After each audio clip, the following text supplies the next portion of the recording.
درانه کتونکو السلام علیکم. زه محمد سلمان همدرد د حق غږ پښتو چینل خبري لنډیز کې ستاسو کوربه اوس تاسو پام را اړوم د مهمو خبرونو لنډیز په تخار کې یوې مور خپل ځان او درې اولادونه سیند ته غورځولي. د تخار په پلخمر ولسوالۍ کې ځایي اوسېدونکي وایي چې دغې مور تېره ورځ د غربت او بېوزلۍ له امله لومړی خپل کور سوځلی او وروسته یې د ځان په ګډون خپل درې اولادونه سیند ته اچولي او وژلي دي.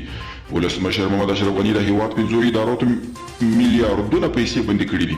له دې وروسته هره اداره چې خپلې پیسې مصرف نه کړای شي پیسې نور ادارو ته ورکول کېږي تر څو په هېواد کې مصرف شي. استرالیا له هند څخه په ورتلونکو استرالي سختو مجازات وضع کړي دي.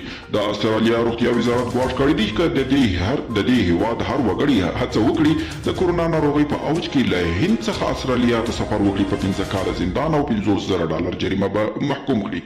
او د ملګرو ملتونو امنیت شورا په افغانستان کې روان امنیتي وضعیت بوږنوونکی او د اندېښنې وړ بللی دی. دغه شورا له لوري په خپره شوې اعلامیې کې ټولې ترهګریزې پیښې چې ملکیانو ته پکې مرګ ژوبله اوښتې په کلکو ټکو غندلې شوې او هغه غیر انساني عمل بللی دی.